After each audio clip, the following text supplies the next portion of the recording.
오늘 9절의 말씀 첫 번째가 다투는 여인과 함께 큰 집에 사는 것보다 움막에서 혼자 사는 것이 낫다라고 시작합니다. 방금 읽었던 이 말씀들 중에 이런 말씀과 9절의 말씀과 유사한 말씀이 또 한 군데 나오죠. 기억나십니까? 예, 19절에 있습니다. 다투며 성내는 여인과 함께 사는 것보다 광야에서 혼자 사는 것이 나으리라. 왜 장원석 기자가요, 한 가정에서 남편이 될 수도 있는데, 그렇죠? 남자가 될 수가 있는데 뜻밖에도 여인을 이야기, 다투는 여인과 큰 집에 사는 것보다, 그리고 또 다투며 성내는 여인과 함께 사는 것보다 라고 이렇게 이야기해요. 왜 남자를 이야기하지 않고 여인이라 이야기했을까요?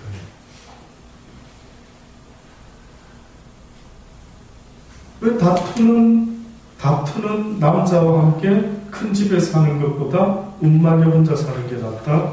또는 다투며 썩내는 남자와 함께 사는 것보다 광야에 혼자 사는 것이 낫겠다. 이렇게 말을 할 법도 한데 굳이 왜 하필이면 타켓이 여인이 되는 거예요? 성경은 어떻게 보면은요, 집안에서 일어나는 모든 일의 권한, 책임은 누구에게 있다고 말하는지 아십니까? 그 여자에게 있대요. 여자. 그 집안의 경제적인 책임이 남자에게 있는 것 같지만 뜻밖에도 성경 잠언서는요, 그 책임이 남자에게 있는 게 아니라 여자에게 있다라고 그렇게 해요. 그래서 유대인들의 여인들이 아이들에게 가정 교육이나 이런 것들을 주로 맡아서 가르친다면 남편의 역할은 제사장의 역할. 날마다 이러는 것보다 1년에 한 번씩 혹은 몇 번씩 꼭 그렇게 숫자를 정해놓지는 않지만은 남편의 역할이 그런 거라면 그 집안의 여인, 그 집안의 아내의 역할은요, 그만큼 그 집안의 평화와 아주 직결이 되어 있는 모양입니다. 그래서 그 여인들이 평화로워야 되고, 그 여인들이 지혜로워야 되고, 그 여인들이 싸납지 않아야 된다. 그래서 어떻게 보면 며느리가 얻을 때 제가 싸나운지 안 싸나운지 확인할 길만 있다면 조금 어떻게 확인을 한번 해볼 수 있으면 아들만 둔 부모들은 그런 생각을 해볼 필요가 있는데, 도대체 저 아이가 어떤 아이인가, 다투기를 좋아하는 아이인지 양보가 없고 지혜가 부족한 아이인지 참 알기가 어렵습니다. 그래서 어떻게 보면은 며느리감을 얻을 때에 정말 그 지혜를 테스트할 수만 있다면 한번 지혜를 테스트해 볼 수 있겠는데, 여러분은 그런 생각 해보셨습니까? 내가 만약에 며느리감을, 사위감을 누군가를 딱 얻었을 때 무슨 질문 하나를 탁 던져가지고 이 사람이 지혜롭게 대답하나 안 하나 그럼 한번 알아봐야지. 혹시 그렇게 생각하고 그렇게 며느리감, 사위감을 혹시 골라보셨는지요? 성경에서는 우리에게 다투지 말아야 된다라는 것은요, 성도들의 생활 가운데 권면 1순위다라고 말해도 그런 틀림이 없습니다. 주님은 우리한테 어떤 왕으로 오셨다라고 성경이 말하지 않습니까? 어떤 왕으로요? 평화의 왕으로 오셨습니다. 다시 말하면 예수 그리스도를 믿는 사람들의 대표적인 모습이 뭘까? 대표적으로 예수 믿는 사람들은 무엇을 만들며 살아가는 사람일까? 물론 지금은 손으로 뭘 만드는 사람일 수도 있겠지만은, 그러나 예수 그리스도라는 사람들은 도대체 눈에 보여지지 않는 어떤 것을 만들어낸다라고 할 때에 무엇을 만드는 사람들일까라고 만약에 생각해 보시면은요, 그것은 바로 평화를 만드는 자들입니다. 피스메이커, 평화를 만드는 자들. 평화를 기대하는 자를 말하는 거 아닙니다. 좀 평화로웠으면 좋겠다, 평화가 있었으면 좋겠다, 왜 나는 이렇게 주변에 이런 사람들이 있지, 이런 수동적인 게 아니고요, 성경이 말하는 그리스도인들의 직책은 우리가 가는 곳에는 모든 다툼을 어떻게 해라, 멈출 수 있도록 지혜로운 자들이 되어라라고 말합니다. 어느 날 어항 속에 금붕어 2마리가 살고 있었습니다. 그런데 그 2마리가 사이좋게 지내면 참 좋겠는데 2마리 금붕어가 늘 다투는 것입니다. 어느 날 아주 크게 싸움이 붙었습니다. 한 금붕어가 그 한쪽 금붕어를 갖다가 사정없이 공격을 해서 결국은 죽였습니다. 한쪽 남은 금붕어가 와우 드디어 저 미운 놈을 없애버렸구나 너무 좋아했습니다. 근데 얼마 있다가 그 금붕어도 죽고 말았답니다. 왜 그렇게 됐을까요? 외로웠어요. 사람이면 그러는데 이 금붕어들이 글쎄 얼마나 외로움을 타는지 모르는데 뜻밖에도 처음 죽은 금붕어가 죽어놓으니까 물이 어떻게 될 것 같습니까? 썩어지죠. 결국 2번째 금붕어도 죽었다라고 하는 그런 이야기. 아무것도 아닌 이야기 같죠. 그런데 인간과 짐승이 다르다 한다면, 인간과 물고기가 다르다 한다면, 인간은 지혜가 있다라고 한다면, 금붕어는 지혜가 없다라고 볼 때 그 장면을 보면, 금붕어는 지혜가 없네. 어찌를 싸워 지 죽을 줄도 모르고, 결국은 상대편 금붕어가 죽어가지고 그 물이 썩어서 자기도 죽게 될 줄을 어째저래 몰랐을꼬 라고 말하는 어리석음처럼 어떻게 보면 우리 인간도 먹지 않다. 왜 싸우십니까? 여러분 생각할 때 주로 싸우는 이유가 뭘 것 같습니까?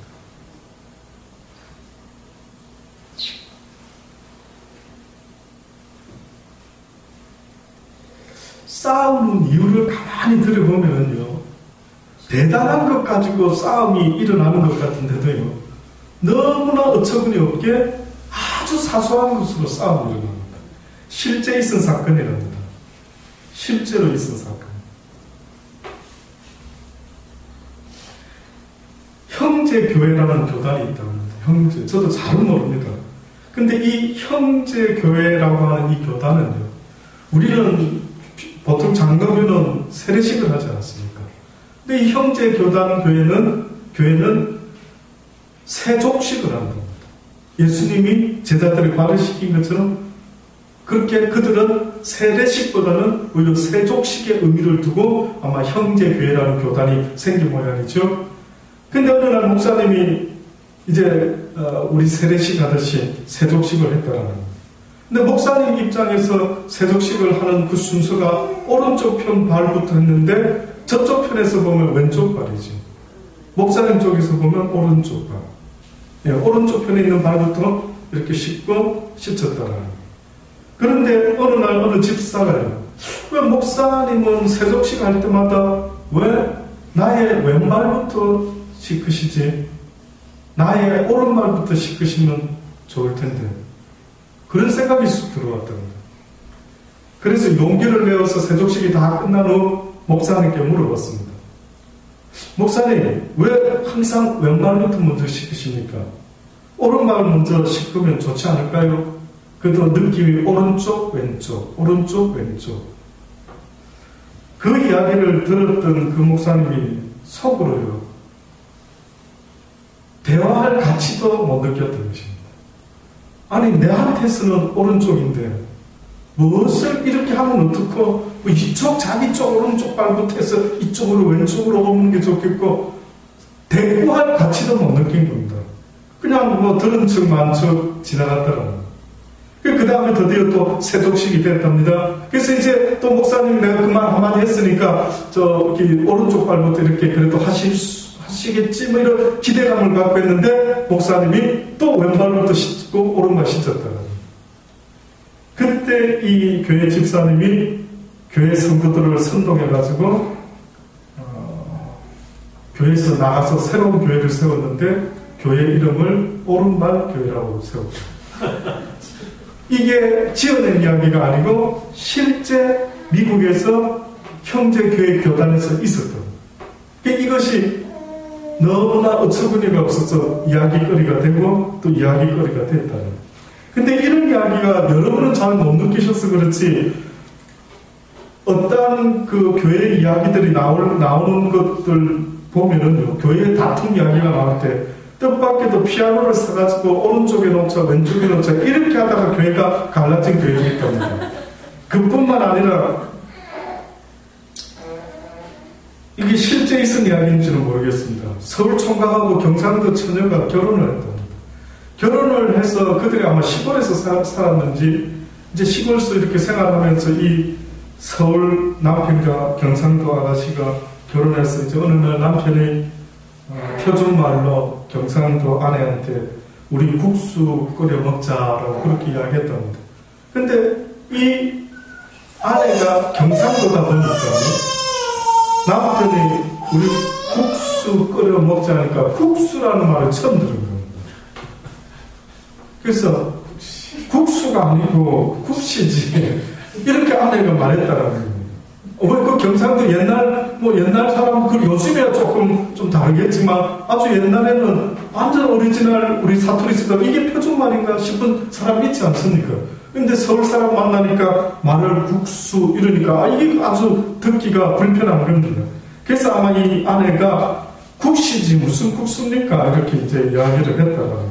근데 이 이야기 때문에 두 부부가 다퉜다라는 거예요. 그 다투다가 도저히 열받아가지고 이건 누가 한 사람이 좀 재판을 해줬으면 싶어가지고 그 시골에 이장님을 찾아갔다고. 이장님을 찾아가서 이장님한테 묻는 겁니다. 이장님, 국수라고 합니까? 국시라고 합니까? 이렇게 물어봤는데 뜻밖에도 이장님은 뭐라고 대답을 했냐면 국수와 국시는 재료가 다릅니다. 이렇게 말을 합니다. 그래서 이게 무슨 말이지? 국수는 밀가루로 만든 거고 국시는 밀가리로 만든 거고 그렇게 이야기를 했다고 합니다. 그러니까 이 부부가 긴 것도 같고 아닌 것도 같고 느낌이 이상하겠죠. 그 뭐 정상적인 사람 같은 그걸 물어본다. 또 이장님 밀가루는 뭐고 밀가리는 뭡니까? 라고 물어보니까 밀가루는 봉투에 넣은 거고 밀가루는 봉다리에 넣은 것이다. 그렇게 이야기를 했다고. 이게 진짜인지 모르겠습니다. 근데 끝으로 너무 또 참 정말 어처구니가 없는 게 그러니까 이제 또 이 부부가 또 물어보면 봉투에 담은 건 뭐고 봉다리에 담은 건 뭡니까? 이렇게 물어보니까 그 이장님이 또 이 다른 걸 설명을 하는 겁니다. 뭐라고 설명하냐? 봉투와 봉다리가 다른데 봉투는 기계로 찍은 걸 봉투라고 봉다리는 손으로 풀 붙여서 만든 걸 봉다리를 한다고 그렇게 말을 했다. 웃기죠? 너무 그런데 이것 때문에 싸운다는 겁니다.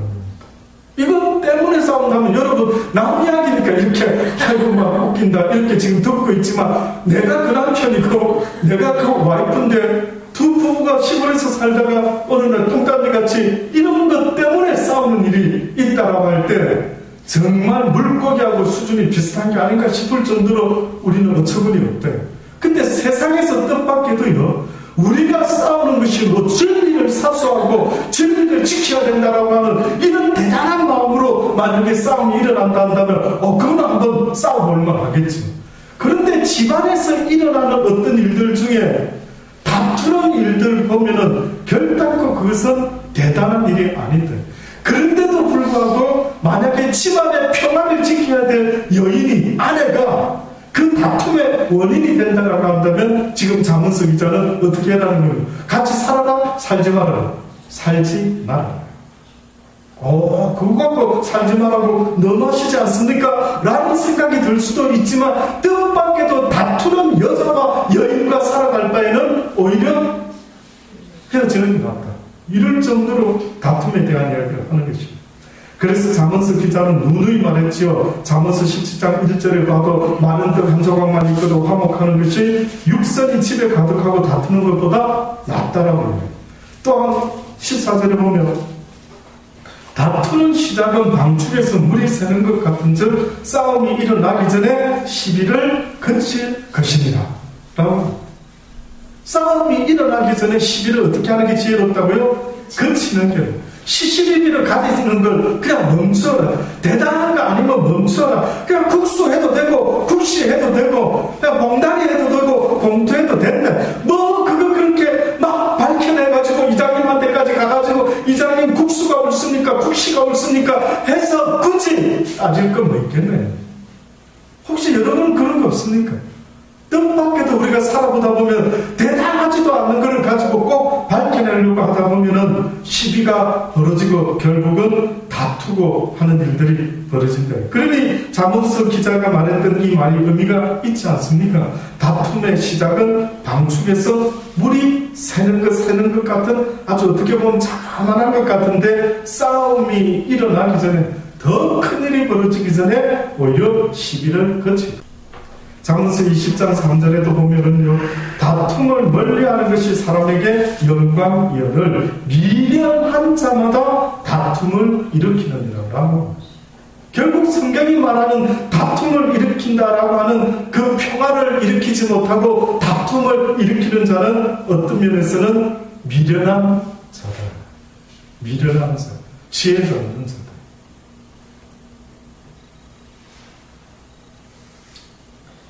신약 성경에서는 특별히 디모데전서 3장에 우리가 잘 아는 이야기죠.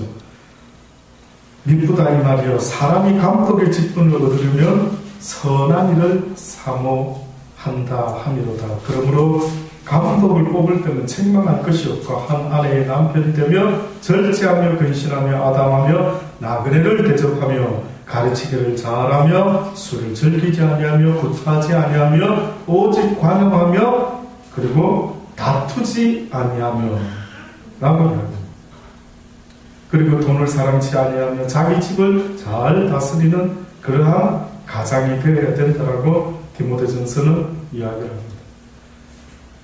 하나님의 일을 하는 사람을 뽑는 그 조건 속에도 다투지 않아야 된다라는 그 단서를 넣었습니다. 뿐만 아니라 디모데 후서 2장에도요, 23절에 보면 어리석고 무식한 변론을 버리라. 이에서 무엇이 난다고요? 다툼이 나는 줄 압니다. 어리석고 무식한 변론을 버리라. 이에서 다툼이 나는 줄 압니다. 마땅히 주의 종은 다투지 아니하고 모든 사람을 대하여 온유하며 가르치기를 잘하며 참으며 거역하는 자를 온유함으로 징계할지니 혹 하나님이 저희에게 회개함을 주사 진리를 알게 하실까 하며 저희도 깨어 마귀의 올무에서 벗어나 하나님께 사로잡힌 바 되어 그 뜻을 쫓게 하실까 함이라라고. 언젠가 말씀대로 자녀를 가르칠 때에도 온유함으로 해라 했습니까? 다툼으로 해라 했습니까? 그래서 분노를 일으키는 그런 일들을 만들어내라 했습니까? 부모가 자식을 대할 때도 어떻게 해야 된다고요? 온유함으로 해야 됩니다. 내 마음대로 해도 될 것 같지만 그러나 결단코 함부로 해서는 안 된다라고 그렇게 이야기를 하는 것입니다. 온유함으로 해라. 온유함으로. 특별히 우리 한국 사람들은 다른 나라에 살다 보면은 한국 사람들의 그 기질에 대한 이야기들이 꼭 한 번씩 이야기거리거든요. 근데 뜻밖에도 우리 한국 사람들의 이 어떤 기질에 대해서는 그렇게 썩 제가 듣기에는 살아오면서 한 20년을 살면서 좋은 쪽으로 이야기하는 사람을 좀 부끄러운 이야기지만 거의 못 듣습니다. 급하고 다투는 쪽을 많이 이야기합니다. 중국 사람 이야기할 때 이런답니다. 중국 사람들이 운영하는 어떤 차이나타운 같은 데 보면은 혹시나 불법 체류자가 들어와가지고 그저 먹고 살 거라고 중국 가게에서 열심히 일을 하고 하면은 중국 사람들은 어떻게 하든 비자를 만들어주려고 몹시도 애를 쓴답니다. 그런데 우리 한국 가게에 누군가가 똑같은 조건으로 들어와서 있으면은요, 상대편 가게나 다른 쪽 경쟁업체에서요, 가게에서 보고, 쟤 누구야? 누군데 저래 열심히 일해? 뭐 이런 걸 찾아가지고요, 보니까, 불법 체류자다. 신고한다. 이 이야기가 제가 하는 이야기가 아니고, 제가 가니까 거기서 누군가가 먼저 살았던 분이 저에게 들려주더라고요. 싸우는 걸 잘한다. 다투는 걸 잘한다. 그래서 우리가 잘 아는 것처럼 국회에서도 요즘 어떨지 모르니까만 막 다투고 하는 일들이 벌어지지 않습니다. 왜 싸울까? 왜 싸울까? 그냥 이야기해도 될 텐데, 그냥 말로 해도 될 텐데, 그냥 온유함으로 해도 될 텐데, 왜 우리나라에서는 목소리 큰 사람이 이긴다고 말할까? 영적인 의미가 있는 것 같습니다. 영적인. 야고보서 4장 1절의 말씀부터 보면은요. 너희 중에 싸움이 어디로, 다툼이 어디로 쫓아나느냐. 너희 지체 중에서 싸우는 정력으로 쫓아난 것이 아니냐. 너희가 욕심을 내어도 얻지 못하고 살인하며 시기하여도 능히 취하지 못하나니 너희가 다투고 싸우는다. 잘 생각해 보십시오. 너희가 얻지 못하면 구하지 아니한 것이지 구하여도 받지 못하면 정욕으로 쓰려고 잘못 구한 것이다. 지금 이 이야기가 뭘 말씀하는 줄 아시겠습니까? 너희 중에 싸움이 일어난다. 다툼이 일어난다. 근데 그것이 무엇 때문에 무엇을 쫓아서 일어나느냐라고 봤더니만 육신의 정력을 쫓아서 싸움이 일어난다. 근데 너희가 그 욕심을 내어가지고 그것을 이루어 보려고 살인도 하고 시기도 해보지만 그러나 그것을 능히 얻을 수가 없을 것이라. 이게 하나님 이야기입니다. 너희가 다투고 싸우는 거다. 너희가 얻지 못하면 궁극적으로 무엇 때문에 얻지 못하고 있다고요? 너희가 얻지 못하면 구하지 아니하리라. 결국은 뭔가를 얻으려고 한다면 지금 싸우라고 하는 것입니까? 어떤 방법을 택하라는 것입니까? 내가 이 세상을 살아가다가 뭔가 필요한 것이 있어서 야 내가 무엇이 필요한데 라고 할 때 그것을 얻기 위해서 어떻게 해라라고 지금 성경이 가르쳐주고 있습니까? 하나님께 구하라는 것입니다. 그것을 얻기 위해서 편법을 쓰지 말아요. 그것을 얻기 위해서 싸우지 말아요. 그것을 얻기 위해서 거짓을 행하지 말아요. 구하여도 구했는데도 하나님께 구했는데도 받지 못하는 이유가 있다. 많은 사람들이 기도할 때에 사실 구하는 기도의 제목들이 많이 있지 않습니까? 그런데 그 구하는 내용이 뜻밖에도 얻을 수 없는 내용이 있는데 그것은 바로 육신의 욕심을 이루기 위한 정욕을 위한 기도 제목은 얻을 수가 없다. 그러니 우리가 잘 아는 말씀처럼 무엇이든지 구할 때 어떻게 구해라고 말합니까? 성경은 하나님의 뜻대로 구해라. 하나님의 뜻대로. 그 말은 뭡니까? 내 육신을 위해서 구하지 말고 하나님을 위하여 구하는 것은 하나님이 들어주신다.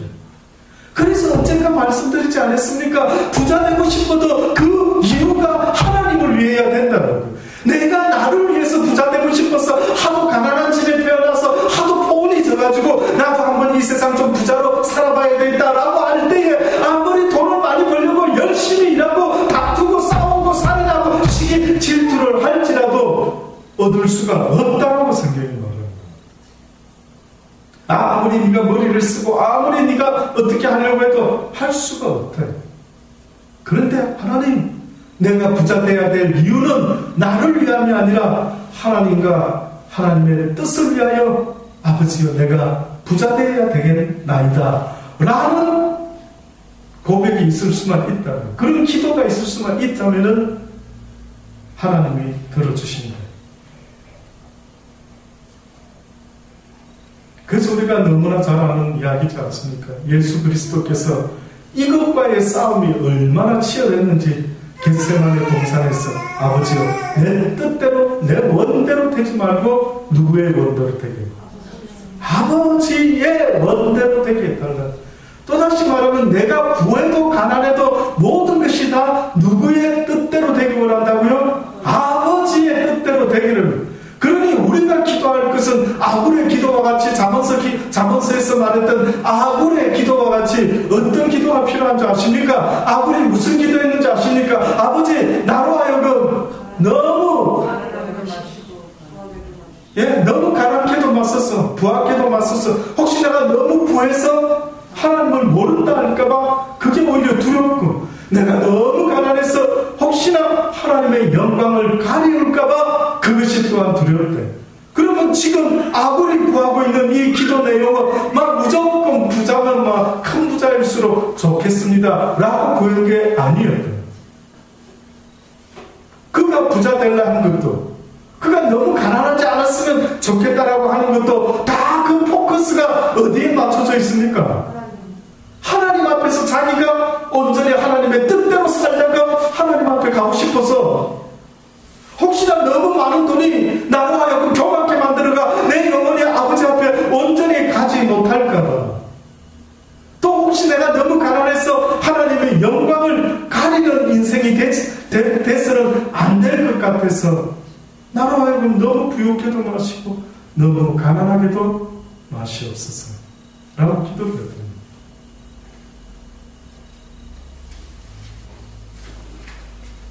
이러한 다툼이라는 것이 결국은 하나님이 원치 아니하는 것인데도 이런 일이 일어나는 것은 무엇 때문인지 아십니까?